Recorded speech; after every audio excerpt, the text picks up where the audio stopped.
ம் ஆமா என்றனர். மை குட்னஸ், இந்த ஜீவா சொல்லவே இல்லை என்றாள். ஏன் இங்க இருக்கீங்க என்றாள். இவங்க விடல என்றனர். ஓ சாரி, அவங்களுக்கு தெரியாது இல்லையா, அதான் என்ற ஜெனி. நீங்க வாங்க போகலாம் என்றான். மித்ரன் என்று அஸ்வினி இழுக்க, தெரியலையே இங்க இருக்கானா இல்லையான்னு. நானும் கால் பண்ண எடுக்கல, அதான் வந்த. வாங்க பாப்போம் என்றபடி அவர்களை அழைத்து சென்றாள் ஜெனி. அவர்களுக்கு ஜெனியை உடனே பிடித்து போனது. கொஞ்சமும் யோசிக்காமல் அவள் பேசிய விதம், பட்டென்று பழகிய விதம், இப்படி அவர்களிடம் பாஸ் மார்க் வாங்கிவிட்டாள். அவங்க பாட்டிக்கு எப்படி இருக்கு என்றனர். அவங்க தவறிட்டாங்க, 20 days ஆகிடுச்சு. மித்ரன் சொல்லலியா என்றாள் ஜெனி. இல்ல சொல்லல என்று சொன்ன சுபஸ்வினிக்கு குரல் உள்ளே போயிருந்தது.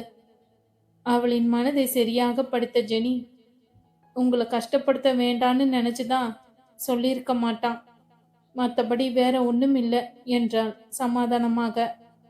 இதுதான் மித்ரன் ரூம், இங்க வெயிட் பண்ணுங்க, எங்க இருக்கான்னு தெரியல, நான் பார்த்துட்டு வரேன் என்று சொல்லிவிட்டு ஜெனி செல்ல, அடேங்கப்பா இது ரூமா, இவ்வளோ பெருசா இருக்கு என்று இருவரும் மனதில் நினைக்க, அந்த பாட்டி இறந்ததை கூட சொல்லல, ரேகா ஆண்டி கூட சொல்லல என்றாள் தேஜு. ஆண்டிக்கு கூட தெரிஞ்சிருக்காது என்றாள் அஸ்வினி. ஆனால் உண்மையும் அதுதான். ரேகாவிற்கு முதலில் ராணியின் மரணம் சொல்லப்படவில்லை, மனம் வருந்துவார் என்று நேசன் சொல்லவில்லை. அனைத்து காரியங்களும் முடிந்த பின் தான் சொன்னார். அதுவும் வெளியே சொல்லிக்க வேண்டாம், இங்க எல்லாம் சரியாகட்டும் என்று சொல்லி செல்ல, ரேகாவிற்கும் யாரிடமும் சொல்ல முடியாத நிலை. இப்பொழுது சுபஸ்வினி மும்பை செல்ல, ரேகா நேசனுக்கு மட்டும் அழைத்து சொல்லிவிட்டார். இப்பவே நல்லா சப்போர்ட் பண்றடி என்று வம்பெழுத்து கொண்டிருந்தாள் தேஜு. அந்த அறையில் ஒவ்வொரு பொருளையும் ரசித்து பார்த்து கொண்டிருந்தாள் சுபஸ்வினி. சுழல் சேரில் மேல் இருந்த கோட் மித்ரன் அங்குதான் இருக்கிறான் என்பதை உறுதிப்படுத்தியது. ஆள் வரும் சத்தம் கேட்டு மித்ரன் தான் என்று ஆசையுடன் திரும்ப, அங்கே நேசன் வந்து கொண்டிருந்தார். அவர் யார் என்று தெரியாமல் முழிக்க, மித்ரனின் ஜாடை அவரிடம் இருப்பதைக் கண்டு ஓரளவுக்கு யூகித்து விட்டாள் சுபஸ்வினி. நல்லா இருக்கீங்களா மாமா என்றாள் எடுத்தவுடன். அவளை ஆச்சரியமாக பார்த்தவர், எப்படிம்மா கண்டுபிடிச்ச என்றார்.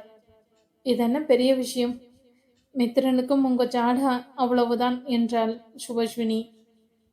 ஹாய் அங்கிள், நான் தேஜஸ்வினி, இவ சுபஸ்வினி என்றாள் தேஜு. மாமான்னு கூப்பிட்டப்பவே தெரிஞ்சிருச்சுமா என்றார் நேசன். ஒரு ஃபோன் பண்ணியிருந்தா அவனே ஏற்பட்டு வந்திருப்பானே என்றார். உங்களுக்கு சிரமம் வேண்டாம்னு தான் சொல்லல மாமா என்றாள். என்னம்மா சாப்பிட்றீங்க என்றார். ஒன்றும் வேண்டாம் அம்மா என்று சுபஸ்வினி சொல்ல, அங்கிள் எப்படி இப்போவும் இவ்வளவு யங்கா இருக்கீங்க, மித்ரன் சாருக்கு அப்பான்னு சொன்னா நம்பவே மாட்டாங்க, அண்ணான்னு சொன்னா சரியா இருக்கும் என்றாள் தேஜஸ்வினி. அப்படியெல்லாம் இல்லைம்மா, ஆக்கி போட்டு என்னை குண்டாக்க மனைவி இல்லாததுனால நான் இப்படி வத்தலும் தொத்தலுமா இருக்கலாம் இல்லையா என்றார்.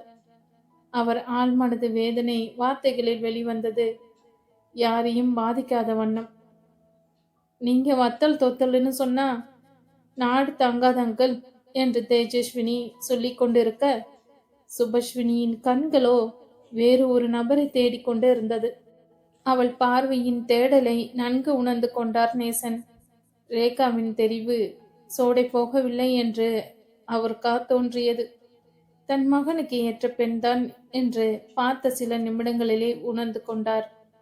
மித்ரா இப்ப வந்துடுவாமா என்றார். சரி என்பதை போல் தலையை ஆட்டினாள் சுபஸ்வினி. சில நிமிடம் தயங்கியவர், ரேகா எப்படிமா இருக்கா என்றார் ஆதுரமாய். அவங்க நல்லா இருக்காங்க மாமா, பாட்டி இறந்த விஷயம் ஏன் சொல்லல மாமா என்றாள்.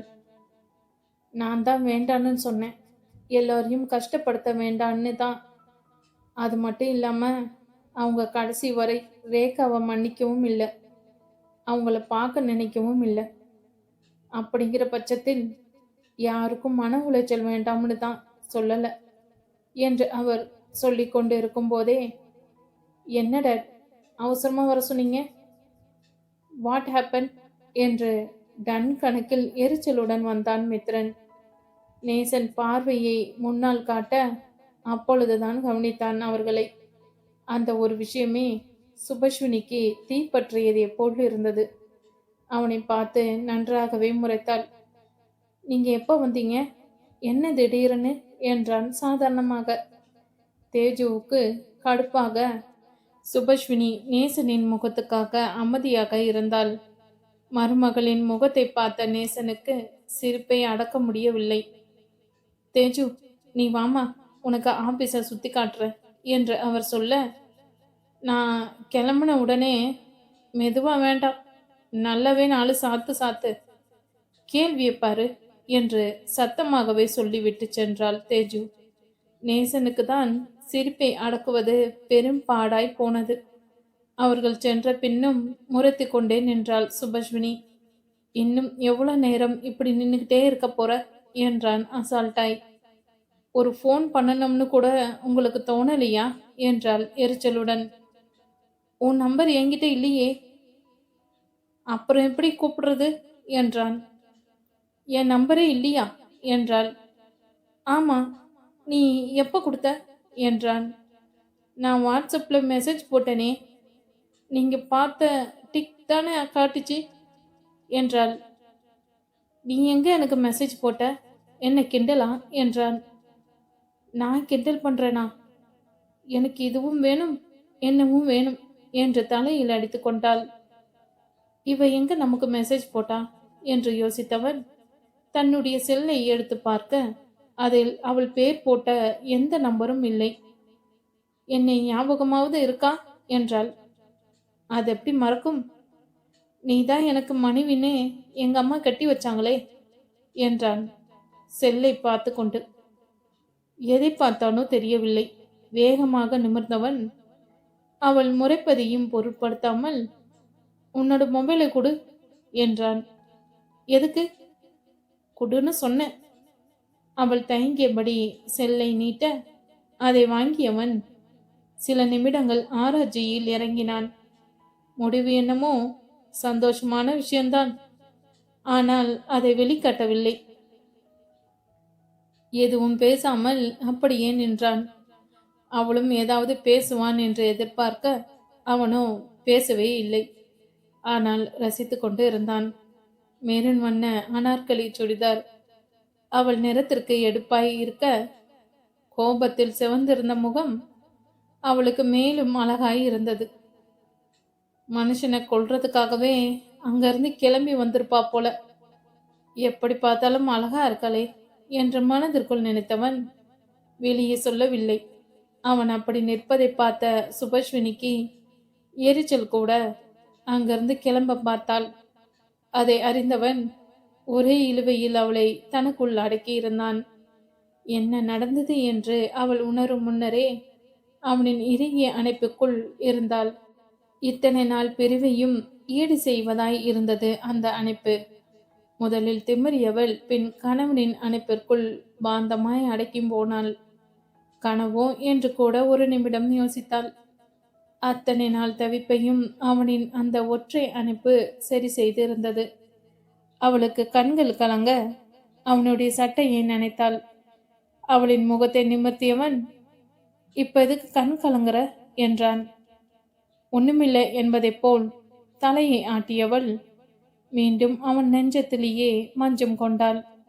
அங்கே நேசன் விகாஸ் இருந்த அறைக்கே தேஜுவை அழைத்து சென்றார். அப்பா என்று எழுந்தவன் அவர் பின்னால் வந்த தேஜுவை அப்பொழுதுதான் கவனித்தான். ஹே தேஜு, எப்ப வந்த என்றான். இப்பதான் என்றாள் முறைத்து கொண்டு. சுபஸ்வினி எப்படி இருக்காங்க என்றான் மரியாதையாய். பாருங்கப்பா, மரியாதை தூள் பறக்குது. அப்பா தான் சொன்னாங்க, என்ன இருந்தாலும் அண்ணி முறை ஆகிட்டாங்கல்ல என்றான். அவனை பெரும்பு பொங்க பார்த்தார் நேசன்.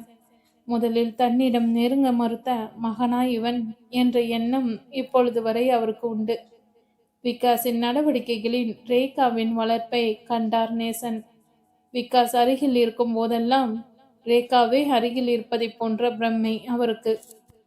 விகாஸிற்கும் முதலில் தயக்கமாக இருந்தது. அப்பா என்ற ஒரு பிம்பத்தை அவன் உணர்ந்ததில்லை.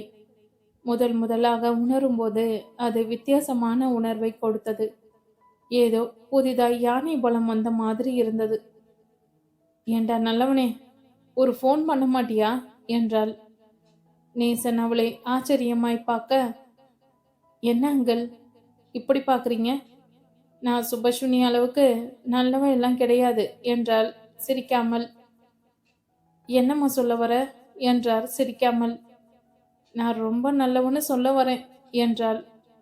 அவர்கள் சிரிக்க அப்பொழுது வந்தாள் ஜெனி. என்ன விகாஸ், முகத்துல பல்ப் எரியுது என்றாள் ஜெனி. அப்படியெல்லாம் இல்லையே என்றான். நம்பிட்டேன் என்றவள், நீங்க தமிழ்நாடு போகும்போது என்னையும் கூட்டிட்டு போறீங்களா என்றாள் தேஜுவிடம். கண்டிப்பா என்றாள் தேஜு மகிழ்ச்சியுடன். அதே மகிழ்ச்சியுடன் கிளம்பினார் நேசன். அவருக்கு வேறென்ன வேண்டும்? 2 மகன்களும் ஒன்று சேர்ந்து விட்டார்கள். ரேகாவை பார்த்து விட்டால் அவருக்கு போதும் என்று இருந்தது. பொறுப்புகளை மகன்களிடம் ஒப்படைத்துவிட்டு ஓய்வெடுக்கலாம் என்று எண்ணினார். சுபஸ்வினியும் மித்ரனும் காரில் பயணம் செய்து கொண்டிருந்தனர். அவள் அமைதியாக வர, என்னாச்சு என்றான் மித்ரன். அவள் கேள்வியாய் அவனை பார்க்க, இல்ல அமைதியா வர அதான் கேட்டேன் என்றான். நீங்க என்னை பிடிச்சுதானே மேரேஜ் பண்ணீங்க என்று இத்தனை நாள் சந்தேகத்தை இப்பொழுது கேட்டாள் அஸ்வினி. ஆமா, ஏன் கேட்குற? நீங்க நடந்துகிற விதத்தை பார்த்தா அப்படி தெரியல என்றாள். எப்படி நடந்துக்கணும்? ஒரு புருஷனா? நீ கூட தான் ஒரு மனைவியா நடந்துக்கல, அதுக்காக நான் அதே கேள்வி கேட்கவா? என்ன சொல்ல வரீங்க? நான் தான் கணவனா எந்த கடமையும் செய்யல, அதே மாதிரி நீயும் மனைவியா எந்த கடமையும் செய்யல. புரியல. நான் பேசல வைக்கல அப்படின்னு அமைதியா தானே இருந்த. வேற என்ன செய்யணும்? சண்டை போட்டு இருக்கணும், உரிமையா கேட்டு இருக்கணும். அந்த உரிமை உனக்கு தெரியல, எனக்கு கொடுக்க நீ விரும்பல என்றான். அப்படியெல்லாம் இல்லை என்று அவள் கண்கள் கலங்க, முதல்ல எதுக்கு எடுத்தாலும் அழுறத நிறுத்து. என்கிட்ட என்ன தயக்கம்? அஃப்கோர்ஸ் நமக்குள்ள இன்னும் எந்த அண்டர்ஸ்டாண்டிங்குமே இல்லைதான். ஆனால் புதுசாக மேரேஜ் ஆன ஃபீல் இல்லையே, அது ஏன்னு யோசிச்சியா? ஏன்னா நான் ஏற்கனவே கல்யாணம் ஆனவன்னு உன் மனசில் பதிந்துருச்சு. அதை மாற்றிக்க நான் கொஞ்சம் டைம் கொடுத்தேன், அவ்வளவுதான். மற்றபடி உன் மேலே எனக்கு எந்த கோபமும் இல்லை. இன்ஃபேக்ட் ஃபீலிங்ஸ் தான் இருக்கு என்றான். அவள் அவனை ஆச்சரியமாக பார்த்தாள். அவனை பற்றிய பிம்பம் அவள் மனதில் உயர்ந்து கொண்டே போனது. கார் பீச்சில் சென்று நின்றது. அந்த பீச்சின் ஞாபகங்கள் அவளுக்கு வர இப்பொழுது கண்ணீர் வரவில்லை, மாறாக புதுவிதமான ஒரு ஏகாந்தம். அன்று அவனை எட்டி நின்று ரசித்தாள். இன்று அருகில், மிக அருகில், அதுவும் அவளுக்கு உடமையாப்பட்டவன். அவள் கைகள் தானாக மித்ரனின் கைகளுக்குள் கோர்த்து கொண்டது. அதை கண்ட மித்ரனுக்கு மனதிற்குள் மலைச்சாரல் இதமாகவும் இருந்தது. அந்த கடற்கரை காற்றில் அவள் துப்பட்டா பறக்க அந்த சிலுசிலுப்பை ரசித்து கொண்டு இருந்தாள். எனக்கு ஒன்று சொல்லணும் என்றாள். என்ன? இதுக்கு முன்னாடி இதே பீச்சில் நான் உங்களை பார்த்துருக்கேன். அவனுக்கு பழைய செய்தி என்பதை போல் நின்று இருந்தான். ஆனால் அவள் அதை கவனிக்கவில்லை. அவள் போக்கில் பேசிக்கொண்டு இருந்தாள். அவன் பேசும் அவள் உதடுகளையே தான் கவனித்து கொண்டு இருந்தான். அவள் பேசிய எதுவும் காதில் விழவில்லை. ஒரு நிலைக்கு மேல் தாங்க முடியாதவன் அவளை இழுத்து பேசிக்கொண்டிருந்த இதழ்களை சிறை செய்தான். சுற்றம் மறந்து, சுயம் மறந்து அவர்கள் இருவரும் வேறு உலகில் இருக்க, அவனின் இதழ் முத்தத்தில் தன்னை தொலைத்து அவனுள் கரைந்து கொண்டு இருந்தாள். காலை தொட்ட அலையின் பேர் இரைச்சலில் நினைவு திரும்பி அவளை விட்டான் மித்ரன். அவளை தோளோடு அணைத்தபடி கடலை பார்த்தவன், என்னன்னு தெரியல, இந்த 30 நாளும் உன்னோட முகம் மட்டும்தான் என் மனசுக்குள்ள ஓடுது. உன்னை தான் அதையும் நினைக்கிறேன். இதுக்கு முன்னாடி எனக்கு காதல் ஃபீலிங் வந்ததில்லை. ஆனால் அப்படிதான் மேரேஜ் பண்ணணும்னு இருந்தேன். பட் முடியல. என்னோட வாழ்க்கை எங்கேயோ போய் எப்படியோ வளைந்து கடைசியாக உன்கிட்ட வந்து நிற்கிது. சின்ன வயசில் நம்ம கணவன் மனைவியாக நடிச்சிருக்கோம். இப்போ நிஜத்துலேயும் கணவன் மனைவி ஆகிட்டோம். அதோட தாக்கம் என் மனசில் இருந்திருக்கணும். அதான் ட்ரெயினில் தேஜஸ்வினியை பார்த்தப்ப கூட எங்கேயும் பார்த்த மாதிரியே இருந்தது. நான் உன்னை லவ் பண்ணுறேன்னு நினைக்கிறேன். உன்கிட்ட பேசலனாலும் உன்னோட நினைப்பு என்னை விட்டு போகவே இல்லை. அங்கே இருந்த 3 நாளில் தெரியாத ஒரு விஷயம் மும்பைக்கு வந்து இறங்கின 30 நிமிஷத்தில் தெரிஞ்சிருச்சு. இங்கே இருக்கிற பிரச்சனைகளை எல்லாம் ஓரளவுக்கு சரி பண்ணிட்டு உன்கிட்ட வரலான்னு இருந்தேன். ஆனால் நீயே வந்துட்ட. நீ என்னை தேடி வரணும்னு நான் நினைக்கல. ஆனால் இப்போ ரொம்ப நிம்மதியாக இருக்கு என்றான். இவன் இவ்வளவு பேசுவானா என்று வாயை பிளந்து கேட்டுக்கொண்டு இருந்தாள். நான் உங்க கூட சண்டை போடணும்னு தான் வந்தேன். ஆனால் உங்களை பார்த்தாலே எனக்கு வேற எதுவும் மைண்டில் ஓட மாட்டேங்குது என்றாள். அவளை பார்த்து மென்மையாக சிரித்தான் மித்ரன்.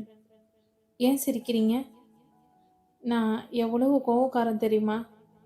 ஆனால் இப்போ நானே ரொம்ப மாறிட்டேன் என்றான். நான் ஒன்று சொல்லணும் என்று தயங்கினாள்.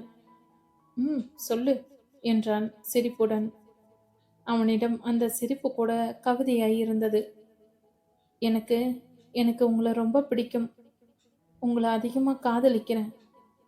ஐ லவ் யூ மித்ரன் என்றாள் ஒரு வழியாக. அவளின் இமைகளையே இமைக்காமல் பார்த்தான் மித்ரன். ஒரு வழியா என்கிட்ட சொல்லிட்டு போல.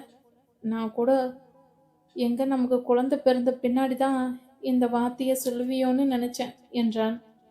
அவனுக்கு விஷயம் தெரியும் என்பது அவளுக்கு தான் அதிர்ச்சி.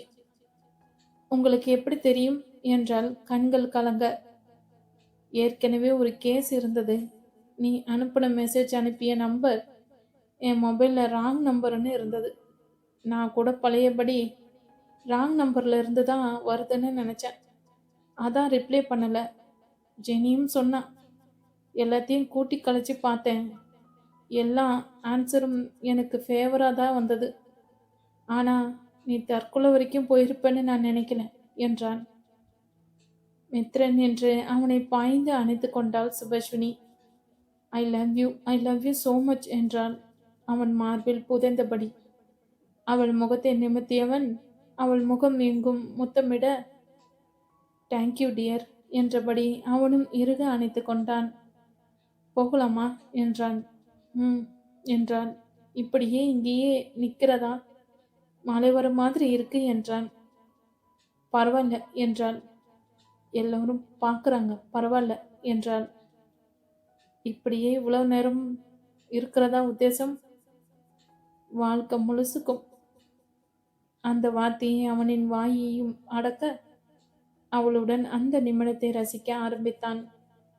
அதே நேரத்தில் சாரல் விழ ஆரம்பிக்க அது கொஞ்சம் கொஞ்சமாக மழையாக மாறத் தொடங்கியது. அவளுடைய துப்பட்டா அவனுக்கு கொடையாக மாற அவனுடைய நெஞ்சம் அவளுக்கு கொடையாக மாறியது. மீண்டும் அதே சென்னை எக்ஸ்பிரஸ். இன்னைக்காவது டைமுக்கு வந்து ட்ரெயினை பிடிச்சோம் என்றபடி தேஜஸ்வினி பொத்தென்று அமர்ந்தாள். அவள் ஏறிய சில நிமிடங்களில் அவள் அருகில் வந்து அமர்ந்தான் விகாஸ். தேஜு அவனை நிமிர்ந்து பார்க்க, ஹாய், ஐ எம் விகாஸ் நேசன். சென்னைக்கு போகிறேன். அதுவும் எனக்கு பிடிச்ச பொண்ணு கூட. அங்கே போய் அவங்க அம்மா கிட்ட பொண்ணு கேட்கலாம்னு இருக்கேன். உன்னோட அபிப்பிராயம் என்ன? என்று அவனை முறைத்தவள், வாய்ப்பில்லை என்றாள். அதை நான் அங்கே போய் பார்த்துக்கிறேன் என்றபடி அவளை உரசியவாறு அமர்ந்தான். அந்த உரசலில் தேஜஸ்வினியின் மனமும் சேர்ந்து அவனுடன் உறவாடியது. அவர்களுக்கு எதிரில் வந்து அமர்ந்தனர் சுபஸ்வினியும் ஜீவமித்ரனும். ஹலோ சார், என் பேர் அஸ்வினி. உங்கள் பேர் என்றாள் தேஜு. மித்ரன் அவளை முறைக்க, ஹலோ சார், நான் விகாஸ். உங்க பேர் என்றான். விகாஸும். மித்ரன் அவனையும் முறைக்க, என்ன நடக்குது இங்க என்று புரியாமல் கேட்டாள் சுபஸ்வினி. அவளின் குழப்ப முகத்தை பார்த்த மூவரும் பட்டென்று சிரித்துவிட்டனர். அதுவா லாஸ்ட் டைம் எங்க முதல் சந்திப்பு இப்படித்தான் இருந்தது.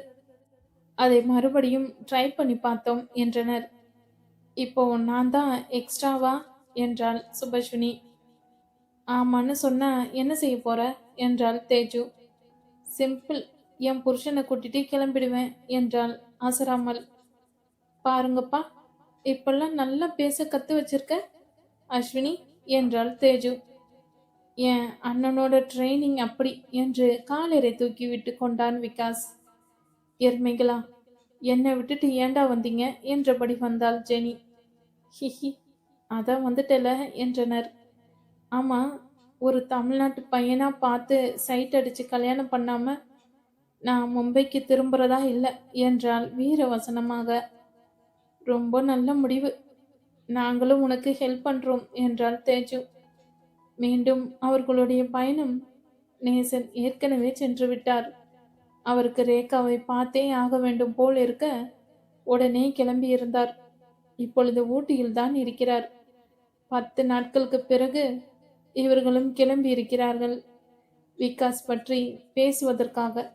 தேஜஸ்வினி திருமணத்தை. எப்படியோ ஒரு வழியா அப்பா அம்மா சேர்ந்தாச்சு, அண்ணா அண்ணி சேர்ந்தாச்சு, லட்சணா பிரச்சனை கிளியர், பாட்டி டிக்கெட் வாங்கியாச்சு. இப்படி எல்லார் பிரச்சனையும் முடிஞ்சிருச்சு. என்ன, எனக்கு தான் ப்ராப்ளம் ஸ்டார்ட் ஆகிடுச்சு என்றான் விகாஸ் சோகமாய். உனக்கு என்ன பிரச்சனை ஸ்டார்ட் ஆகுது என்றான் தேஜு. எல்லாருக்கும் பொண்டாட்டியால பிரச்சனை வரும், ஆனா எனக்கு பிரச்சனையே பொண்டாட்டியா வரப்போகுது என்றான் விகாஸ் சிரிக்காமல். நான் பிரச்சனையா சொல்லுவியே சொல்லுவ என்று தேஜு அவனை போட்டு மொத்தி எடுக்க அதை மித்ரனின் கை வளைவில் இருந்து ஆனந்தமாய் ரசித்திருந்தாள் சுபஸ்வினி. மனைவியின் அந்த வசந்த முகத்தை பார்த்த மித்ரன் அவளையே பார்த்து கொண்டிருக்க, நாங்களும் இருக்கோம் என்றனர் தேஜுவும் ஜெனியும். சோவாட், பார்க்கறது என்ன, இப்படி முத்தம் கூட கொடுப்பேன் என்றவன் பட்டென்று அவளுக்கு முத்தமிட வெக்கத்தில் அவன் நெஞ்சிலேயே அடக்கலம் புகுந்தாள் சுபஸ்வினி. அவர்களின் இந்த ரயில் பயணமும் வாழ்க்கை பயணமும் இனிதாக அமையட்டும்.